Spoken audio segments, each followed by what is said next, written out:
Hydraa commission ఏవి రంగనాథ్పై MLA Danam Nagender సంచలన వ్యాఖ్యలు చేశారు. తనపై కేసు పెట్టడంపై ఆగ్రహం వ్యక్తం చేశారు.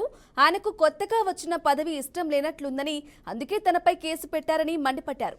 ఈ ఘటనపై సీఎం రేవంత్ రెడ్డికి ఫిర్యాదు చేస్తానన్నారు. అధికారులు వస్తుంటారు, పోతుంటారు, కానీ తాను లోకల్ అని వ్యాఖ్యానించారు. నందగిరి హిల్స్ హుడా లేఅవుట్లో ప్రజలకు ఇబ్బంది కలుగుతున్నందుకే తాను అక్కడికి వెళ్లానని చెప్పారు. జరిగిన విషయాన్ని రంగనాథ్ దృష్టికి తీసుకెళ్లానన్నారు.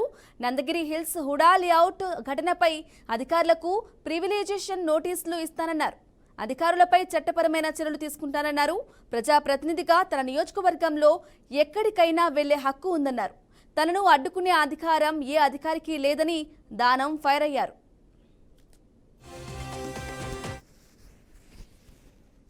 ఇంకోటి ఏంది, పార్క్ కట్టాలని నేను కూడా చెప్తున్నా. ఆ రోడ్డు దారి వదలాలి, లేకుంటే ఎట్టుపోతారు దారి వాళ్ళు ఎట్లా పోవాలి? ఇదేం కారంచేడు కాదు కదా. ఊరే దళితులు ఉండొద్దు, ట్రైబల్స్ ఉండొద్దు అని మనం చెప్పడానికి అధికారం లేదు కదా. అందరికీ నివసించే అధికారం ఉంది. ఈడ ఇల్లు లేని వాడికి డబ్బులు ఇచ్చే కార్యక్రమం ప్రభుత్వమే చేస్తుంది కదా. అలా చేయకుండా వీళ్ళు చేసినటువంటి దీన్ని ప్రధానంగా ఇన్స్పెక్టర్ని అడిగేది ఉండే, నా పాత్ర ఏముంది, నేనేం చెప్పాను వచ్చాను. నేను వచ్చి ఆ లేఅవుట్ తీసి చూసి అక్కడ 2-3 పాత్రికేయులు ఉంటే వాళ్ళకి చూపించాను. మళ్ళీ ప్రెస్ కాన్ఫరెన్స్ పెట్టి చూపించాను.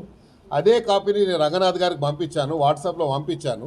నేనేం చెప్పినా, ప్రజల యొక్క వారికి రాకపోకలు ఇబ్బందులు అవుతున్నాయి, మనం అలా ట్రైబల్స్ని మనము అంటరాని వానిగా చూడొద్దు అని చెప్పి నేను మెసేజ్ కూడా పంపించాను. దానికి నాకు రిప్లై రాలేదు. అయితే ఒక ఎమ్మెల్యేగా అది నా రైట్, అది నా ఫండమెంటల్ రైట్. అది నేను పోతాను, ప్రజలు ఎక్కడ సమస్య ఉన్నా పోతాను. ఇలా కాదు ఇంకా 100 కేసులు పెట్టినా నేను పోతాను. వీళ్ళ మీద, అధికారుల మీద నేను ప్రివిలేజ్ మోషన్ ఇస్తున్నా. ఎందుకంటే నా నియోజకవర్గానికి పోవద్దని చెప్పడానికి వాళ్ళెవరు, వాళ్ళకి ఏం అధికారం ఉంది? కాబట్టి నేను ప్రివిలేజ్ మోషన్ కూడా ఇవ్వబోతున్నా వాళ్ళ మీద. ఎందుకంటే ఇలాగా అద్దుమీరి ప్రవర్తిస్తూ ఉన్నారు. అద్దు ఎంత ఉందో అంత పని చేసుకుంటే వాళ్ళకు మంచిది, మాకు మంచిది. అధికారులు ఏదైతే డిపార్ట్మెంట్ వరంగా అది ఉంటే అక్కడ మీరు ఎవరిని ఇన్వాల్వ్ చేయలేదు. ప్రధానంగా జిహెచ్ఎంసీని ఇన్వాల్వ్ చేసేది ఉండే. ఈవీడీ ఏమంటే నీకు జీపీఏ ఇవ్వలేదు, ముఖ్యమంత్రి గారు రైట్ తీసుకొని మొత్తం హైదరాబాద్లో నీ ఇష్టం వచ్చినట్టు చేసుకోమని చెప్పలే. పార్క్ ఉంటే పార్క్ వాళ్ళని వీళ్ళు డిపార్ట్మెంట్ ఉంది, డిపార్ట్మెంట్ పిలిచి మీరు ఎందుకు ఇన్ని రోజుల నుంచి మీరు ఎందుకు తీసుకోలేదు అని వాళ్ళ మీద యాక్షన్ తీసుకోండి ముందుగా. ఇంకోటి ఏంది, పార్క్